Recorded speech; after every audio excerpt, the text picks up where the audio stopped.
بسم اللہ الرحمن الرحیم۔ یار اسلام بھائیو،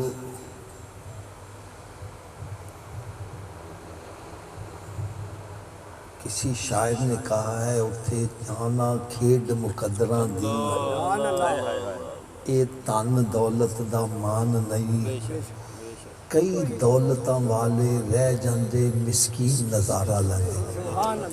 اس کی آواز بالکل سادہ کر دیں، بالکل سادہ۔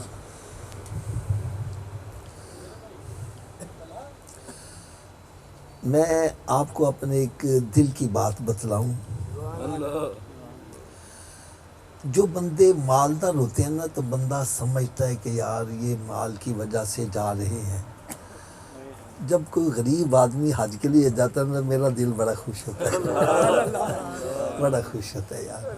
ایک بندہ ریلوے میں جاب کرتا ہے، اس بیچارے کا نا وہ جو تنخواہ آتی ہے وہ خرچے پہلے پورے ہو چکے ہوتے ہیں، اور ایسا بندہ سرکار کا مہمان بن رہا ہے، یقین جانو کہ بڑی میری طبیعت خوش ہوتی ہے، بہت خوش ہوتی ہے۔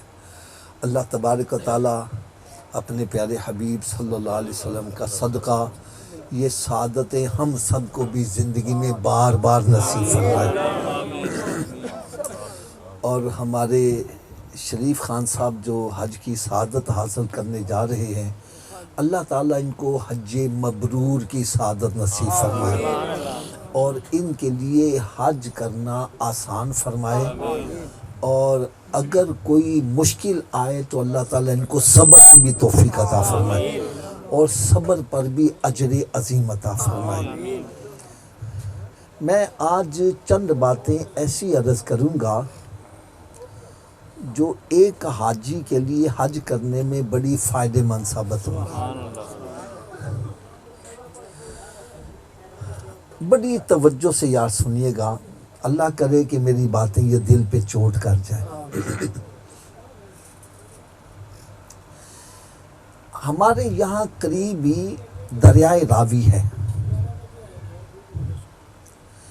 یہ سمجھیں دریا کے اندر ایک کشتی جا رہی ہے لکڑی کی بنی ہوئی،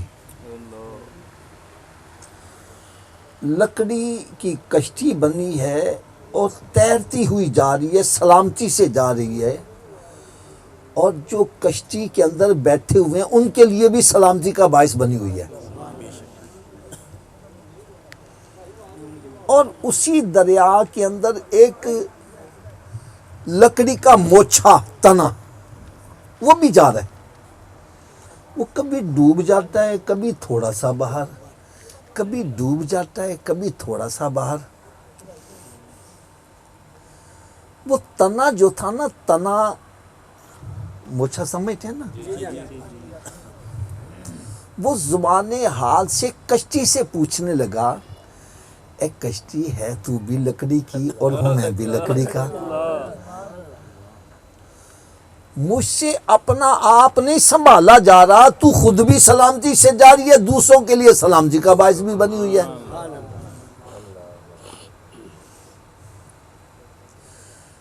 اب جو کشتی نے جواب دیا نا، وہ اگر حاجی توجہ سے سن لے کے لیے حج کرنا آسان ہو جائے گا۔ کشتی کہنے لگی، اے تنے، اس میں کوئی شک شبہ نہیں ہے، تو بھی لکڑی کا اور ہوں میں بھی لکڑی کی، لیکن جس مقام پر تو مجھے دیکھ رہا ہے میں بڑی تکلیفیں اٹھا کے پہنچی ہوں۔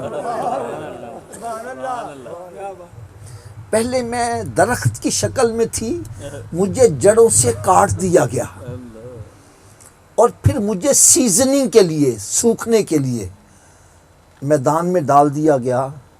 میں نے گرمی، سردی، بارش، آندھی، طوفان سب کچھ برداشت کیا، اور جب میں سوکھ گئی تو میرے سینے پر آرا چلایا گیا، میں نے یہ تکلیف بھی برداشت کی، میرے تختے بنائے گئے، پھر میرے اوپر رندہ چلایا گیا۔ اور کبھی آپ نے حضرت صاحب دیکھا ہو یہ پھٹوں کو جوڑنے کے لیے نا شکنجے میں، مجھے شکنجے میں کئی دن تک کسے رکھا، میں نے یہ تکلیف بھی برداشت کی، پھر میرے اندر صلاح کیے گئے، پھر میرے اندر کیل ٹھونکے گئے. جب میں نے یہ ساری تکلیفیں برداشت کر لی، آج اس مقام پر پہنچی ہوں، خود بھی سلامتی سے جا رہی ہوں، جو میرے ساتھ لگ گیا وہ بھی سلامتی سے جا رہا ہے. نعرہ تکبیر، اللہ اکبر، نعرہ رسالت، نعرہ حیدری، نعرہ غوثیہ. تو نے یہ تکلیفیں برداشت نہیں کی، لہٰذا نہ تو خود سلامتی سے جا رہا ہے، نہ کسی کے لیے سلامتی کا باعث بن رہا ہے. ارے ایک حاجی کتنی تکلیفیں برداشت کرتا ہے. پہلی بات تو حضرت صاحب یاد رکھو، ایک آپ نے شعر سنا گا، شالا مسافر کوئی نہ تھی وے تے ککھ جنہ تے پارے ہو. اپنا گھر بار چھوڑ کے، حدیث پاک میں آتا ہے سفر عذاب کے ٹکڑوں میں ایک ٹکڑا ہے، جب کام کرو تو پھر جلدی واپس آ جاؤ. ایک بندہ اپنے گھر سے نکلتا ہے، ظاہر بات ہے جو انسان کو گھر میں سہولتیں میسر ہیں، سفر میں وہ پسند کا کھانا بھی، گھر میں اٹیچ بات ہے، اور منا مزدلفہ میں لائنیں لگی ہوئی ہیں. صحیح بات ہے کہ غلط ہے؟ گھر بار چھوڑنا یہ بھی بڑی قربانی ہے. پھر پیسہ جو خون پسینہ کر کے بندہ کماتا ہے وہ بھی قربان کرنا، یہ بھی بڑی قربانی ہے. پھر یہ کپڑے بڑے اعلیٰ درجی سے سلاتا ہے، بڑے برانڈ کا کپڑا. فرمایا لا دے نو کی پاواں جی، فرمایا 2 چادر، وہ بھی ان سلی ہے جی. حضرت صاحب چاہے تو بادشاہ ہے یا فقیر ہے، سب کا لباس. ہائے ہائے ہائے. اچھا جی، یہ 2 احرام دیاں چادراں، یعنی میں تو اس کو پتہ کیا کہتا ہوں، کفن دیاں چادراں. جو بندہ احرام باندھنے لگے یہ سمجھے میں کفن کا کپڑا پہننے لگا. اگر ان چادروں کو کفن کا کپڑا سمجھے گا تو سمجھے گا مرنے سے پہلے اب مجھے سب سے معافی بھی مانگنی پڑے گی. جس کا حق مارا ہے اس سے بخشوانا پڑے گا، اس کا حق واپس کرنا پڑے گا. حج یہ نہیں ہے کہ مارکیٹ دا صدر کمیٹی بائی سارے پیسے کٹھے کر کے حج کرن چلا گیا، عوام پیچھے رو رہی ہے.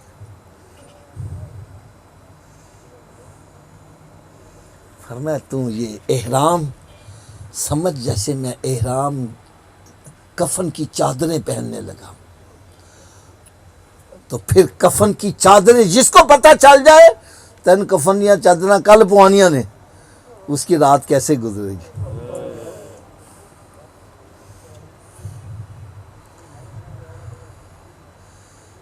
میں ایک چھوٹی سی مثال دے دوں. حضرت صاحب آپ ایک دودھ والے کی دکان پر جاتے ہو، کہتے مجھے 5 کلو دودھ دے دو. کتنا؟ 5 کلو. وہ کہتا جی 1000 روپیہ رکھ دو. آپ 1000 روپیہ دے دیتے ہو. وہ کہتا برتن لے کے آؤ. کیا لے کے آؤ؟ برتن. اب آپ برتن گھر سے لے کے جاتے ہو، برتن کے اندر غلاظت لگی ہے، ناپاکی لگی ہے. دودھ والا اس میں دودھ ڈال دے گا؟ اونچی بولو یار. نہیں، سب کی نہیں آواز آ رہی. آپ کو پیسے نہیں لیتے یار. وہ کہتے جی پیسے تو آپ نے دیے، آپ 5 کلو دودھ کے مالک بھی بن گئے ہو، لیکن دودھ لینا تو برتن صاف کر کے آؤ. برتن میں دودھ نہیں ڈالا جاتا یار. ایک دودھ والا گندے برتن میں پیسے لے کے دودھ نہیں ڈالا، اللہ تعالیٰ اپنا نور تیرے گندے سینے میں کیسے ڈال دے گا.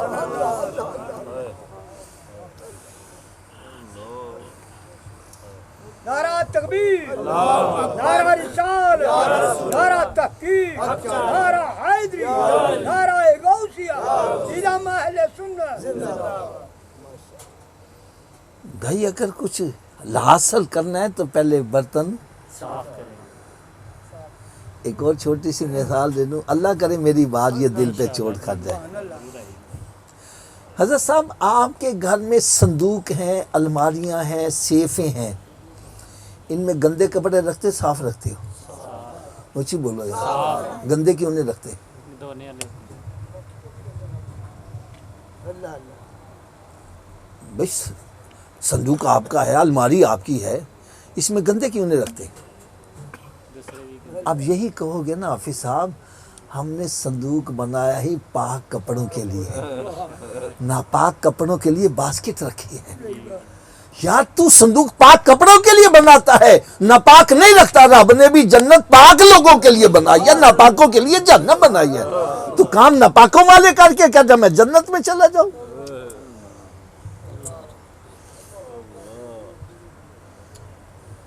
اپنے اندر کو پاک کرو. مکے گیاں گل نہیں بنی, جنی دیر دل صاف نہیں ہے.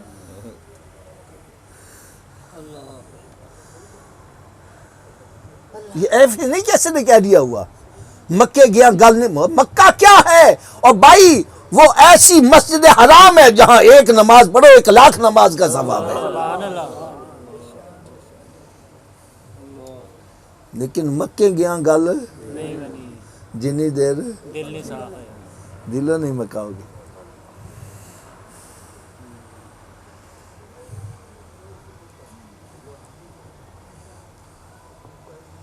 پھر کپڑے پہننے نے ہر ویلے کنگھی, تیل, خوشبو معطر رہتا ہے, نیٹ اینڈ کلین رہتا ہے, خوشبو لگاتا ہے. فرمایا خبردار ہوں خوشبو بھی نہیں لانی.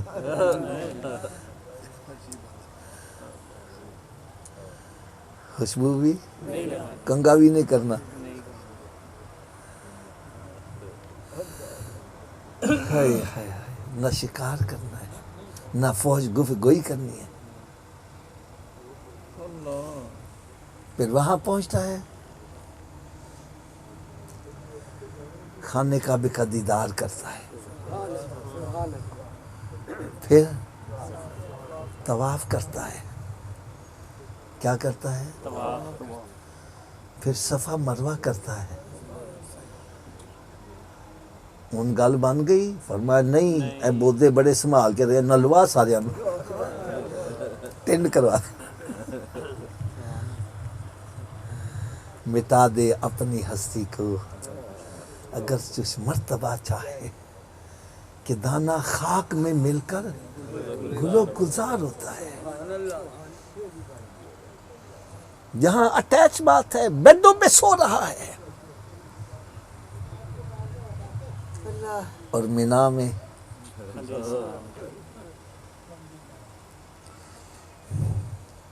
میدان عرفات میں.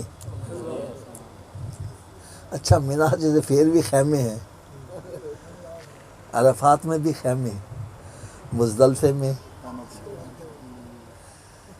خیمہ کوئی نہیں. کتنے رہنا ہے؟ مٹی ڈلتی.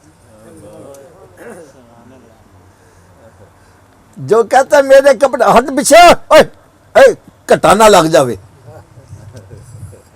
اب رات ساری مٹی میں ہاتھ ڈال کے کنکریاں تلاش کر رہا ہے.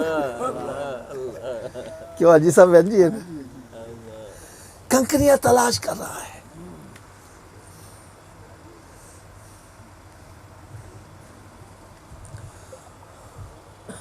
پھر کنکریاں تلاش کر کے پھر نکلتا ہے, چلو مینا میں جا کے کنکریاں مارو. یہ کنکریاں مارنا حضرت صاحب ایک ایڈا مشکل پروسیس ہے. کئی مرتبہ حاجی اپنی آنکھوں کے سامنے موت کو دیکھتا ہے. کئی بندے حضرت صاحب کنکریاں مارتے ہوئے شہید ہوتے ہیں. پھر مینا میں آگ کئی مرتبہ لگی. یہ سب پروسیس ہوتے ہیں. پھر دوسرے دن, پھر تیسرے دن, پھر قربانی کرو, پھر ٹینڈ کراؤ, پھر طواف زیارہ. اور طواف زیارہ کتنا مشکل کام ہے. کئی مرتبہ بندہ طواف کرتا ہے پیر تھلے لگتا ہی نہیں لگا جائے. اتنا رش ہوتا ہے, گرمی, گھبراہٹ, سب کچھ. یہ سب تکلیفیں جب اٹھاتا ہے تو حدیث پاک میں ہے قیامت کے روز ایک حاجی اپنے خاندان کے 400 افراد کو جنت میں ساتھ لے کے جا رہا ہے.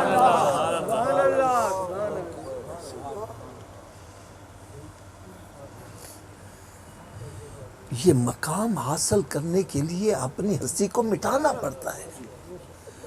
مقام کچھ حاصل کرنا ہے تو تکلیفیں برداشت کرنی پڑتی ہیں. یہ میں سب کچھ کیوں بتلا رہا ہوں, سب کچھ کیوں بتلا رہا ہوں, یہ میں حج سے ڈرا نہیں رہا. ایک حضرت صاحب آپ کو بڑی مزیدار بات بتا. میں آپ سے کہتا ہوں بھائی یہاں سے 2 من کی بوری اٹھا کے لال پور لے کے جانی ہے. اب اٹھا کے لیتے جاؤ گے, وہاں جا کے رکھ کے کہو گے میرے ابا دی بھی توبہ, آئندہ میں ایسا کام ہے کوئی مشکل کام کرنا پڑ جائے پھر کہنا میرے ابے دی بھی توبہ. لیکن یار حج ایک ایسی عبادت ہے, اتنی مشقت اٹھا کے بھی پھر بھی بندہ کہتا ہے یا اللہ پھر دے دوبارہ بلائی, یا اللہ مڑ کے پھر بلائی. یہ حج کی, ورنہ مشکل کام کرنے کے بعد بندہ کرنا نو ہاتھ لاندا ہے اور میرے ابے دی بھی توبہ میں اب آئندہ نہیں کروں گا. لیکن حج ایک ایسی عبادت ہے, اس کے اندر ایسا ایک نور ہے, ایک ایسا سرور ہے, ایک ایسی روحانیت ہے. بندہ اتنی مشکل عبادت کر کے پھر کہنا یا اللہ پھر دوبارہ بلائی, پھر دوبارہ توفیق. یہ روحانیت ہے. یہ میں کیوں اس لیے بتلا رہا ہوں, یہ میں کیوں ڈرا رہا ہوں, اس لیے کہ حج ہے ہی بڑا مشکل. آپ نے دیکھا ہوگا کتابیں اگر پڑھیں, جو بھی بندہ کام کرتا ہے نیت میں یہی شامل ہے یا اللہ میں احرام باندھ رہا ہوں عمرے کا, میرے لیے آسانی فرمانا اور قبول کرنا. آسانی کا لفظ یہی نیت کرتے ہیں نا جی. طواف کرنے یا اللہ میرے لیے آسانی فرمانا قبول فرمانا. صفا مرنا یا اللہ میری آسانی فرمانا قبول فرمانا. اس لیے کہ یہ کام ہے ہی بڑا مشکل. یہ میں ذہن پتہ کیوں بنا رہا ہوں, ذہن کیوں بنا رہا ہوں. آپ نے اگر یہاں سے لال پل جانا ہے, آپ کو پتہ ہے کہ جناب یہ ساری سڑک کارپیٹ روڈ ہے, کارپیٹ روڈ, کوئی جمپ نہیں ہے, کوئی کھڈا نہیں ہے. آپ گاڑی اس سے سپیڈ سے چلاؤ گے, اس سے حساب سے چلاؤ گے, چھوٹا سا بھی کھڈا آ گیا آپ کلٹی ہو جاؤ گے. اور اگر میں پہلے دس دیا بھائی اتنے کھڈے بھی نے, جمپ بھی نے, سپیڈ بریکر بھی نے, تو پھر آپ گاڑی اس حساب سے چلاؤ گے. اگر کھڈا آ گیا تو کلٹی. میں اس لیے بتلا رہا ہوں بھائی آج میں بڑے کھڈے ہیں, پہلے ذہن وہ بنا کے چلنا. حدیث مبارکہ بھی سنو. حدیث مبارکہ کا مفہوم ہے کہ حج گناہوں کو یوں دھو ڈالتا ہے جیسے پانی میل کو دھو ڈالتا ہے. اچھا اب ذرا غور کیجیے, یہ کپڑا میلا ہو گیا ہے, اس کو میں پانی میں ڈال دوں میل نکل جائے گی؟ کب نکلے گی؟ جب رڑکا لگے گا, صابن بھی لگے گا, رگڑا بھی لگے گا. پہلے وقت میں سوٹے بھی بجتے سی, نہیں سمجھ لگی بات. اور اگر آپ کہیں گے نہیں جی واشنگ مشین, تو بھائی واشنگ مشین میں کبھی کپڑے کی کیفیت دیکھو کیا ہو رہی ہوتی ہے, کس طرح کلٹا کلٹا کے اس کو مارتا ہے, پھر جا کے میل نکلتی ہے. ارے جب تجھے تکلیف پہنچے سمجھنا میری میل اتر رہی ہے.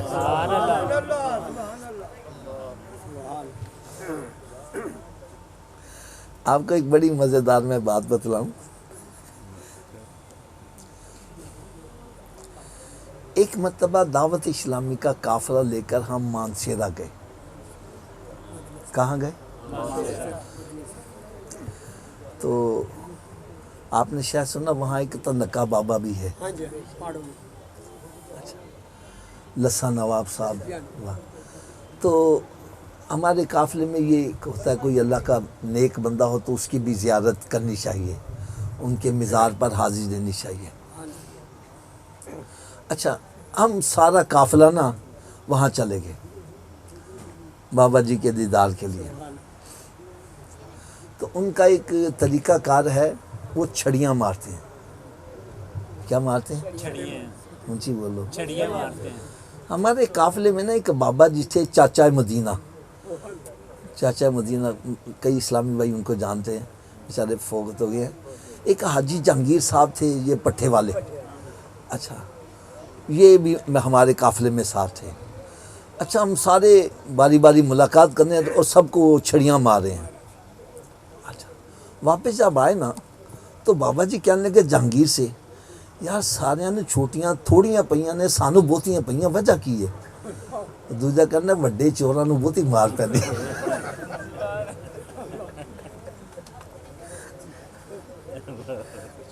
تو بھائی اگر زیادہ تکلیف آئے تو سمجھنا کہ ذرا محل بہتی ہے, لاد نہیں پئی.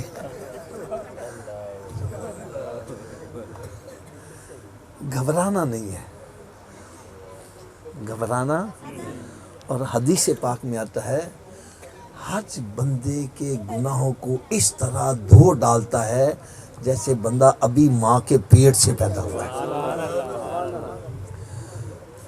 یعنی میں اس کو اگر یوں کہہ دوں, آپ حضرات بڑی میری بات آسانی سمجھ, گاڑی چلاتے رہو خراب ہو جاتی ہے, اس کے رنگ پسٹن آواز کرتا ہے, پھر ہم کہتے ہیں یار اینو 0 میٹر کر دے. کیا کر دیں؟ 0 میٹر کرتے ہیں. اس کی ریپیئر ایسی کر کہ 0 میٹر ہو جائے. بس سمجھ دو بندہ وہاں جاتا ہے پھر 0 میٹر ہو کے واپس آتا ہے. اس لیے حج کے اندر زبان پر کوئی شکوہ شکایت نہیں لانا. میں ایک دکھ والی بات کہنے لگا ہوں. ہمارے یہاں سے حاجی جاتے ہیں نا, وہ ذہن کیا لے کے جاتے ہیں, سانو حرم شریف کے سامنے رہائش ملے گی, کھانے پینے کی کوئی پریشانی نہیں ہوگی, بیل دیاں گے تو جناب نوکر نسے آن گے.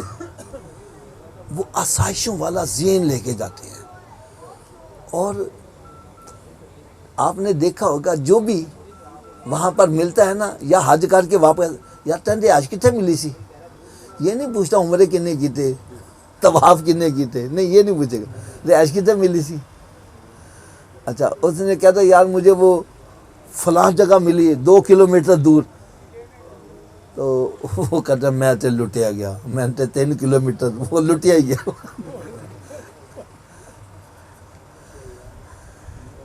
ہمارا ذہن کیا ہوتا ہے, ہمیں اچھا ہوٹل ملے, ہمیں اچھی رہائش ملے, اچھا کھانا پینا ملے. میں تو پھر نا ایسے بندوں سے کہتا ہوں بھائی تمہیں وہاں جانے کے نا مری میں چلے جاؤ, بڑے اچھے اچھے ہوٹل ہیں. لاہور چ بھی ہے نا کہ نہیں ہوٹل, پھر وہاں جانے کی ضرورت نہیں ہے. اگر اچھا ہوٹل لینا ہے, اگر اچھی رہائش کرنی ہے, اچھا کھانا پینا رکھنا ہے, تو پھر وہاں جانے کی ضرورت نہیں ہے. اور بھائی وہاں جانا ہے تو یہی نیت کر کے جاؤ, مجھ سے میرا رب راضی ہو جائے, میرے گناہ معاف ہو جائیں. وہاں جانا یہ سمجھ کے جاؤ کہ میں وہاں جا رہا ہوں, میں اس کعبے کو اپنی آنکھوں سے دیکھوں گا جس پہ پوری دنیا کے مسلمان کہتے ہیں پیچھے منہ طرف قبلہ شریف, وہ کہتے ہیں منہ طرف قبلہ شریف, وہ قبلہ آج میری آنکھوں کے سامنے ہوگا. میں جو دعا مانگوں گا میری دعا قبول ہوتی چلی جائے گی. اللہ اللہ, ہائے ہائے ہائے. یار کعبہ وہ عمارت ہے جس کے بنانے والا بھی نبی، مزدوری کرنے والا بھی نبی، جس کے ایک کونے میں جنت کا پتھر لگا ہوا ہے، حجر اسود. کیا لگا ہوا ہے؟ اچھا حضرت صاحب، حجر اسود کی پتہ کیا تعریف ہے؟ اس کی خاصیت پتہ کیا ہے؟ یہ ٹیبل ہے نا، اس پہ اگر سیاہی گر جائے تو میں سیاہی چوس رکھ دوں گا، یہ سیاہی اپنے اندر جذب کر لے گا. سیاہی چوس سیاہی جذب کرتا ہے. حجر اسود گناہ چوس ہے، یہ بندے کے گناہوں کو چوس لیتا ہے. جب بندہ اس کو بوسہ دیتا ہے یا استلام کرتا ہے، یہ بندے کے گناہوں کو جذب کر لیتا ہے، اور قیامت کے روز یہ صفوں کے اندر چکر لگائے گا اور پہچانے گا کس نے مجھے بوسہ دیا تھا، کس نے اسلام کیا تھا. عرض کرے گا یا اللہ اس نے مجھے بوسہ دیا تھا، اس نے اسلام کیا تھا، میں اس کی شفاعت کرتا ہوں، پتھر کی شفاعت قبول کر لی جائے گی. نعرہ تکبیر، نعرہ رسالت، نعرہ تحقیق، نعرہ حیدری، نعرہ غوثیہ، علامہ اہل سنت. اور حجر اسود اور خانہ کعبے کا دروازہ، ان دونوں کے درمیان فاصلہ تقریباً 3 فٹ یا 4 فٹ کا ہے نا؟ یہ نا صاحب، اتنے سارے حصے کو کہتے ہیں مقام ملتزم. کیا کہتے ہیں؟ مقام ملتزم. کیا کہتے ہیں؟ اس مقام کی تعریف کیا ہے، خاصیت کیا ہے؟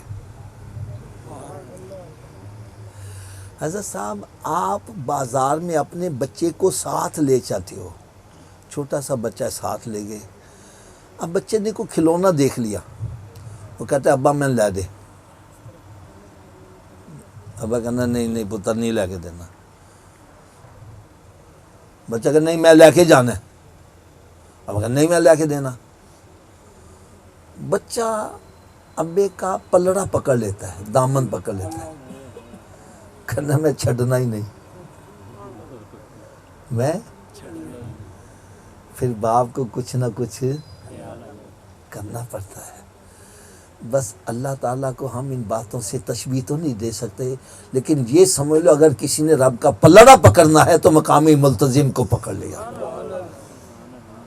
کہ یا اللہ میں نے چھڑنا ہی نہیں، جنہی دن میں نے معاف نہیں کرے گا، میرے ماں باپ نے معاف نہیں، میرے رشتہ داروں نے معاف نہیں. یہ وہ مقام ملتزم ہے. پھر اس کے ساتھ ہی دروازے کی چوکھٹ ہے. جب بندہ چوکھٹ کو ہاتھ لگاتا ہے تو عرض کرتا ہے یا اللہ کسی کنجوس آدمی کے چوکھٹ پر بھی چلے جاؤ تو وہ بھی خالی ہاتھ نہیں لوٹاتا. تو سارے سخیوں کا سخی ہے، تیرے دروازے سے میں خالی کیسے جاؤں.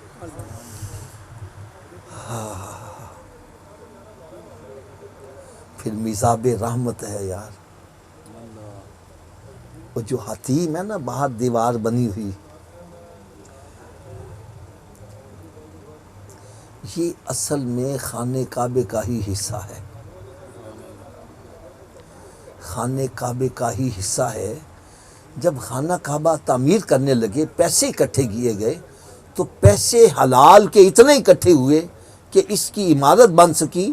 یہ جگہ جو بچ گئی انہوں نے دیوار کر دی. اس میں بھی حکمت تھی کہ بادشاہ جائیں گے اندر نماز پڑھیں گے، غریب آدمی کہے گا یار میں تو پڑھ ہی نہیں سکیا، اور میں تو حتیم میں پڑھے گا ایسے جیسے خانہ کعبے میں نماز پڑھ رہا. وہاں ایک پرنالہ لگا ہوا ہے. کیا لگا ہوا ہے؟ حضرت صاحب جب بارش برستی ہے نا تو بارش کا پانی کعبے کی چھت کو بوسے دیتا ہوا اس پرنالے سے جب نیچے آتا ہے تو پھر بندے تڑپتے ہیں کہ کوئی ایک قطرہ ہمارے اوپر بھی پڑ جائے. یہ میزاب رحمت ہے. اور ایک اور بات بتلاؤں، یہ میزاب رحمت جو ہے نا، میزاب رحمت، یہ پرنالے کا رخ کبھی وہاں غور سے دیکھنا کس طرف ہے. ہائے ہائے۔ حضرت صاحب ایک بندہ ڈاکٹر کی دکان پہ جانا چاہتا ہے اور ڈاکٹر کی دکان گلی میں ہے، تو ڈاکٹر کیا کرے گا، باہر ایک بورڈ لگائے گا اور ایرو کا نشان دے دے گا۔ بھائی خانہ کعبہ یہ سمجھو کہ بورڈ ہے اور یہ مزاب رحمت اشارہ کر رہا ہے کہ حاجیو آؤ شہنشاہ کا روضہ دیکھو، کعبہ تو دیکھ چکے اب کعبے کا کعبہ دیکھو۔ اس کا اشارہ مدینہ شریف کی طرف۔ حضرت صاحب وقت بھی کافی ہو گیا ہے اور گرمی بھی ہے، میں مدینہ شریف کے حوالے سے چند باتیں عرض کروں گا، ذرا بڑی توجہ سے سنیے گا۔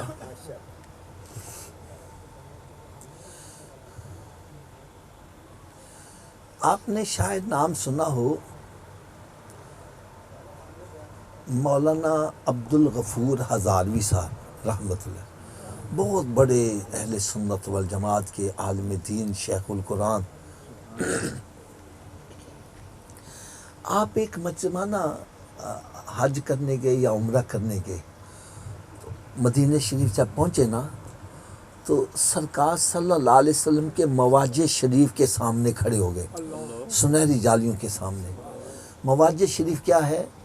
جب بندہ سنہری جالیوں کے سامنے کھڑا ہوتا ہے نا تو اس کی پشت قبلے کی طرف ہوتی ہے، اور اس کا چہرہ میرے آقا کے رخ انور کے سامنے آ جاتا ہے۔ رخ مصطفیٰ ہے وہ آئینہ کہ تجلیوں کی ہم آہنگی، وہاں پر اللہ تعالیٰ کے انوار و تجلیات اترتے ہیں اور منعکس ہو کر جب بندے کے اوپر پڑتے ہیں اس کی کیا کیفیت ہوتی ہے۔ حضرت صاحب یقین جانو بڑے بڑے سخت دل دے کے وہاں کھڑے ہو کے آنسو بہا رہے ہوتے ہیں، رو رہے ہوتے ہیں۔ اچھا کوئی پشتو میں اپنی گزارشیں پیش کر رہا ہے، کوئی اردو میں، کوئی پنجابی میں، کوئی انگلش میں، کوئی مارواڑی زبان میں، اور ہر بندے کو یقین ہے میرے آقا میرے دکھڑے سن بھی رہے ہیں، دلاسا بھی دے رہے ہیں۔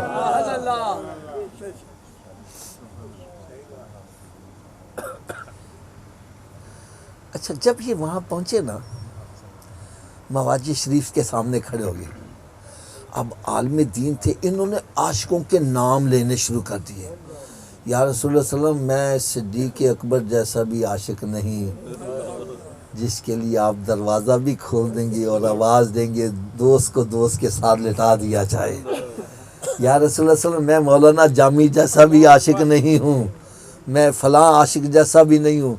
ایک کبھی اللہ تعالیٰ آپ کو توفیق دے، یہ حیدرآباد سے جب کراچی جاتے ہیں نا تو درمیان میں ایک اسٹیشن آتا ہے جنگ شاہی، وہاں سے اٹھو نا تو پھر ٹھٹھا اور آگے ایک مائی مکلی کا قبرستان ہے۔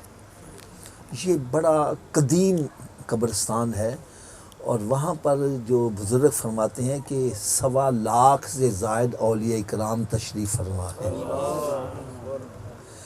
وہاں ایک مزار شریف مجھے حاضری نصیب ہوئی، ان کی یہ کرامت وہاں پر ان کے باہر لکھی بھی ہوئی ہے۔ ان کا نام تھا قاسم۔ کیا نام تھا؟ یہ جب سرکار صلی اللہ علیہ وسلم کے روز اقدس پر حاضر ہوئے نا، سنہری جالیوں کے سامنے کھڑے ہو کے عرض کرتے السلام علیکم یا رسول اللہ، تو جواب آتا ہے وعلیکم السلام اے قاسم۔ اچھا انہوں نے پتہ کیا سمجھا، میں تو بڑا سیاہ کار ہاں، بڑا بدکار ہاں، ایک قاسم کسی اور جواب آیا میں نے نہیں آیا ہونا۔ ابھی اتنا سوچا ہی تھا، سرکار نے فرمایا وعلیکم السلام اے قاسم ٹھٹوئی۔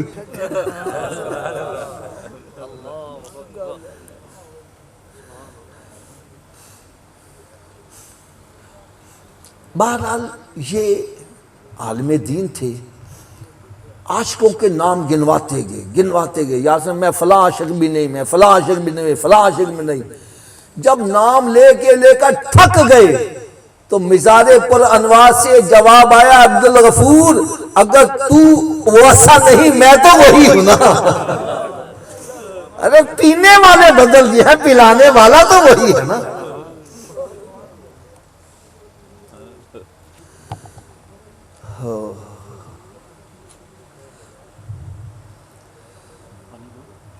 اور پھر ایک اور بات عرض کروں، مجھے یقین جانو اس بات پر بڑی ایک دل دکھتا ہے، بڑا دل دکھتا ہے جب مجھے کوئی کہتا نا حافظ صاحب میں مدینہ شریف جاؤں گا وہاں سے داڑھی رکھ کے آؤں گا، میرا بڑا دل دکھتا ہے کہ اتنی بڑی بارگاہ سے تو داڑھی لے نہیں جانا ہے یار، وہ تو تیرے پاس ہے، چھوڑ دے گے خود ہی آ جائے گی۔ ارے اتنی بڑی بارگاہ میں جانا ہے تو وہاں یہ مانگو، یا رسول اللہ صلی اللہ علیہ وسلم میں جنت میں آپ کا پڑوس چاہتا ہوں بغیر حساب کتاب کے چاہتا ہوں، یا رسول اللہ صلی اللہ علیہ وسلم مجھے اپنے عشق میں رونے والی آنکھ عطا کرے، یا رسول اللہ مجھے تہجد کے وقت اٹھنے کے سجدے کرنے کی سعادت عطا کرے، مجھے عبادت کی لذت عطا کرے، مجھے قرآن پڑھنے کی توفیق مل جائے، مجھے عبادت میں حلاوت مل جائے، میری زبان میں وہ تاثیر پیدا ہو جائے، میں جس سے کہوں وہ نمازی بن جایا کرے، وہ آپ کے عشق میں تڑپنے والا۔ یار یہاں وہ مانگو جو تمہارے پاس نہیں ہے، اتنی بڑی بارگاہ سے داڑھی لینے جانا ہے۔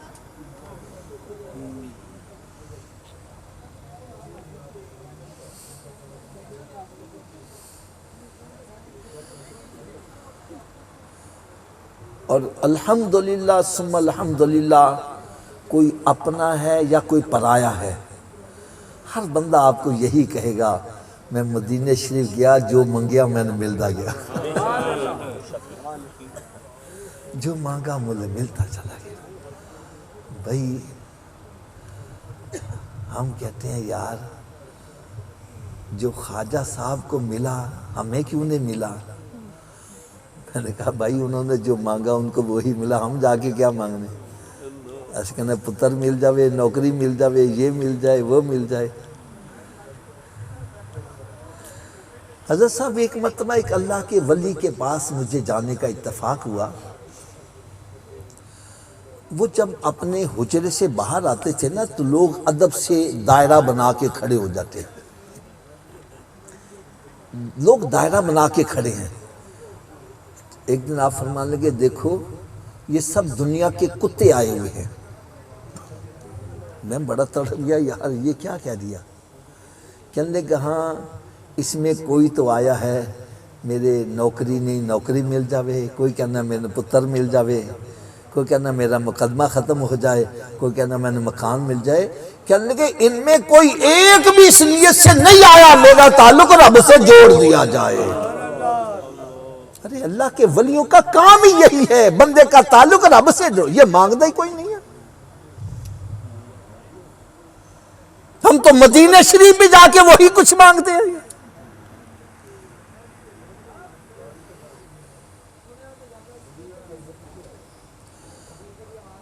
اب میں تسلی کے لیے ایک حدیث کا حوالہ کوٹ کرنے لگا ہوں۔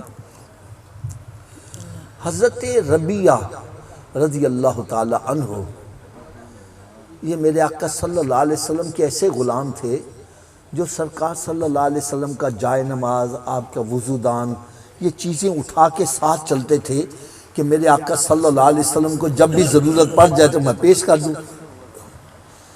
میرے آقا صلی اللہ علیہ وسلم نے ان کی خدمت قبول فرمائی، لیکن ایک بات یاد رکھو، آپ بادشاہ کے دربار میں جاؤ 2 کلو سیب لے کر تحفے کے طور پر، بادشاہ یہ نہیں دیکھے گا یہ 2 کلو لایا میں 2 کلو واپس کرا، وہ کہے گا اس نے اپنی حیثیت کے مطابق تحفہ دیا، میں اپنی شان کے مطابق نوازوں۔ یار میرے آقا کی بارگاہ میں جاؤ، جب ولیوں کے پاس جاؤ تو ان کے پاس تحفہ قرآن پاک پڑھے ہوئے، نوافل پڑھے ہوئے، ذکر اذکار کا تحفہ لے کے جاؤ، اور پھر عرض کرو حضرت جی میں اپنی حیثیت کے مطابق تحفہ پیش کیتا ہوں تو اپنی شان کے مطابق مجھے بھی نواز،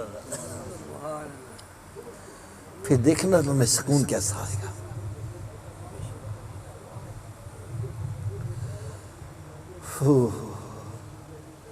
ہماری طلب یار کیا ہے، مانگتے کیا ہے؟ حضرت ربیعہ رضی اللہ تعالیٰ عنہ خدمت کر رہے ہیں۔ ایک مرتبہ تہجد کا وقت ہے، نبی پاک صلی اللہ علیہ وسلم کا دریائے رحمت جوش میں آیا، فرمایا سل یا ربیہ، ربیہ مانگا کیا مانگتا ہے؟ کوئی ہمارے جیسے کہنے پتر نے بھرتی کروا دیا جی، ہائے ہائے ہائے۔ لیکن صحابہ کرام کی سوچ پر قربان جائیے، عرض کرنے کے یا رسول اللہ صلی اللہ علیہ وسلم اگر آپ کا دریائے رحمت جوش میں آیا ہے تو اب میں پھر وہ مانگوں گا جو میرے نزدیک سب سے افضل اور اعلیٰ ہے۔ یا رسول اللہ صلی اللہ علیہ وسلم جس طرح دنیا میں ساتھ رکھا ہے جنت میں بھی ساتھ ہی رکھنا ہے۔ یہ ہے مانگنا۔ اسی جانے جی مکان مل جائے تو پتر مل جائے تو یہ مل جائے تو وہ مل جائے، یہ سب چیزیں عارضی ہیں۔ آپ کو کوٹھی مل جائے، کار مل جائے، سدا رہنے والی ہے؟ وہ آپ ہی سدا نہیں رہنے والی۔ آپ کروڑوں اربوں کے مالک بن جاؤ، دم نکل گیا یہ دولت آپ کے نام رہے گی؟ بلکہ میں کہوں تو بے جانا ہوگا، جیسے بندے کا انتقال ہوتا ہے جائیداد کا بھی انتقال ہو جاتا ہے، اس کے نام نہیں رہتے۔ اب بھائی سرکار کی بارگاہ سے مانگنا ہے تو وہ مانگو جو ختم نہ ہونے والی چیز ہے۔ یا رسول اللہ صلی اللہ علیہ وسلم مجھے ولایت کی منصب پر نواز دے، یہ ایسا تحفہ ہے، ایسا انعام ہے۔ داتا حضور کو پردہ فرمائے کتنا عرصہ ہو گیا لیکن ولایت ابھی بھی باقی ہے۔ یہ چیزیں مانگنے والی ہیں۔ بہرحال اللہ تعالیٰ سے میں دعا کرتا ہوں اللہ تعالیٰ میری اور سب کی حاضری کو منظور مقبول فرمائے۔ آخر میں ایک پیغام دیا کرتا ہوں، وہ آپ کو بھی میں نے ضرور دینا ہے۔ میرا ایک سوال ہے، آپ نے اس کا جواب دینا ہے۔ حضرت صاحب آپ سے میں نے سوال کرنا ہے، مکان ہے آپ کا اپنا، اس کو لگا ہوا ہے تالا، کیا لگا ہوا ہے؟ تالا۔ بغیر چابی کے گھر میں داخل ہو جاؤ گے؟ نہیں ہوگی، تھوڑا سا اونچی آواز سے نہیں ہوگی، نہیں، سب کی نہیں آواز آ رہی ہے۔ نہیں ہوگی، بغیر چابی کے گھر میں داخل ہو جاؤ گے؟ نہیں ہوگی۔ اگر بغیر چابی کے تو اپنے گھر میں نہیں جا سکتا، بغیر چابی کے جنت میں کیسے چلے جاؤ گے؟ آپ کہیں گے جی جنت کی چابی کیا ہے، تو میں کہوں گا بھائی مجھ سے نہ پوچھو، جس نبی کا میلاد مناتے انہی سے پوچھ لو جنت کی چابی کیا ہے۔ میرے آقا صلی اللہ علیہ وسلم نے ارشاد فرمایا الصلاۃ مفتاح الجنہ، نماز جنت کی چابی ہے۔ نماز جنت کی اونچی بول دیو، چابی تو بغیر تالا کھولو گے؟ چابی کا بندوبست مرن تو بعد کرنا کہ پہلے کرنا چاہیے؟ تو پھر کر دے کیوں نہیں؟